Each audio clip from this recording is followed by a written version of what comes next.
অৰুণোদয় আঁচনিৰ গুৰুত্বপূৰ্ণ আপডেট লৈ আহিছোঁ। সেইটো আপডেট হ'ল, যদি আপোনালোকৰ একাউণ্টত 7 অক্টোবৰত অৰুণোদয় আঁচনিৰ পইচা সোমোৱা নাই, তেনেহ'লে কিন্তু আজি অৰুণোদয় আঁচনিৰ গুৰুত্বপূৰ্ণ আপডেট আহি গ'ল। যিসকলে এইবাৰ অৰুণোদয় আঁচনিত নতুনকৈ আবেদন কৰিছে বা যিসকলে আগৰ পৰা প্ৰতি মাহে অৰুণোদয় আঁচনিৰ পইচা লাভ কৰি আছে, আৰু যদি আপোনালোকৰ হাতত ৰেচন কাৰ্ড থাকে, তেনেহ'লে কিন্তু আপোনালোকে এইবাৰ অৰুণোদয় আঁচনিৰ পইচা লাভ কৰিব। আজি অৰুণোদয় আঁচনিৰ গুৰুত্বপূৰ্ণ আপডেট আহি গ'ল।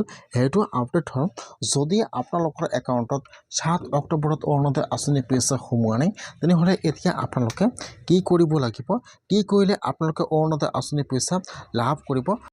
মই আজি এইটো ভিডিঅ'ত আপোনালোকক সম্পূৰ্ণ প্ৰচেছ দেখুৱাই দি আছোঁ। যদি আপোনালোকৰ একাউণ্টত 7 অক্টোবৰত অৰুণোদয় আঁচনিৰ পইচা সোমোৱা নাই, তেনেহ'লে এতিয়া আপোনালোকে কি কৰিব লাগিব, কি কৰিলে আপোনালোকে অৰুণোদয় আঁচনিৰ পইচা লাভ কৰিব, এইটো যেন সম্পূৰ্ণ প্ৰচেছ ষ্টেপ বাই ষ্টেপ দেখুৱাই দি আছোঁ, জানি লওক। আৰু যদি আপোনালোকে মোৰ চেনেলত নিউ হয়, মোৰ চেনেলটো ছাবস্ক্ৰাইব কৰি ৰাখি দিব। এইবাৰ যিহেতু অৰুণোদয় আঁচনি 3.0ত বহুতে মানুহে আবেদন কৰিছিল, তাৰ ভিতৰত কিন্তু বহুতো মানুহে এইবাৰ অৰুণোদয় আঁচনিৰ পইচা লাভ কৰা নাই। এইবাৰ যদি আপোনালোকৰ হাতত ৰেচন কাৰ্ড থাকে, তেনেহ'লে কিন্তু আপোনালোকে এইবাৰ অৰুণোদয় আঁচনিৰ পইচা লাভ কৰিব 100%। আজি অৰুণোদয় আঁচনিৰ গুৰুত্বপূৰ্ণ আপডেট আহি গ'ল। সেইটো আপডেট হ'ল, যিসকলে এইবাৰ অৰুণোদয় আঁচনি 3.0ত নতুনকৈ আবেদন কৰিছে বা যিসকলে আগৰ পৰা প্ৰতিমাহে অৰুণোদয় আঁচনিৰ পইচা লাভ কৰি আছিল, যদি আপোনালোকে অৰুণোদয় আঁচনিৰ মুখ্যমন্ত্ৰীৰ চিঠিখন লাভ কৰিছে, তেনেহ'লে কিন্তু আপোনালোকৰ একাউণ্টত অৰুণোদয় আঁচনিৰ পইচা সোমাই গৈছে।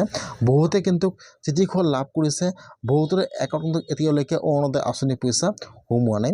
যদি আপোনালোকে চিঠিখন লাভ কৰিছে আৰু যদি আপোনালোকৰ একাউণ্টত অৰুণোদয় আঁচনিৰ পইচা সোমোৱা নাই, তেনেহ'লে কিন্তু এতিয়া আপোনালোকে EKYC সম্পূৰ্ণ কৰিব লাগিব। কেনেকুৱাকৈ আপোনালোকে অৰুণোদয় আঁচনিৰ EKYC সম্পূৰ্ণ কৰিব লাগিব, সম্পূৰ্ণ প্ৰচেছ জানি লওক।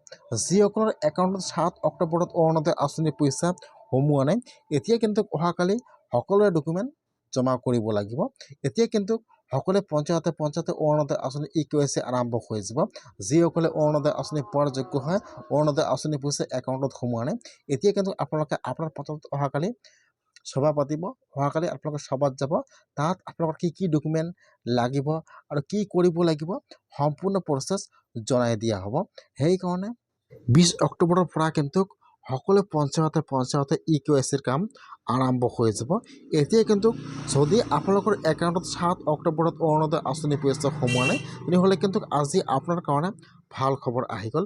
এতিয়া কিন্তু যিসকলৰ ৰেচন কাৰ্ড আছে আৰু অৰুণোদয় আঁচনি পোৱাৰ যোগ্য হয়, এতিয়া কিন্তু সকলোৱে অৰুণোদয় আঁচনিৰ পইচা লাভ কৰিব। যেতিয়া আপোনালোকৰ EKYCটো সম্পূৰ্ণ হৈ যাব, তেতিয়া কিন্তু আপোনালোকে অৰুণোদয় আঁচনিৰ পইচা লাভ কৰিব। সেইকাৰণে যদি আপোনালোকে এইবাৰ অৰুণোদয় আঁচনিত নতুনকৈ আবেদন কৰিছে, তেনেহ'লে আপোনালোকে এবাৰ লিষ্টটো চাই লওক যে আপোনালোকৰ অৰুণোদয় আঁচনিত এপ্লাই কৰা লিষ্টত নামটো আহিছে নে অহা নাই। কেনেকৈ আপোনালোকে অৰুণোদয় আঁচনিৰ লিষ্টটো চেক কৰিব, মই কিন্তু আপোনাৰ সুবিধাৰ কাৰণে গোটেই অসমৰ লিষ্টটো মই ডেছক্ৰিপশ্যনত দি দিছোঁ। আপোনালোকে ক্লিক কৰক আৰু লিষ্টটো চাই লওক যে আপোনালোকৰ এপ্লাই কৰা লিষ্টত নামটো আহিছে নে অহা নাই।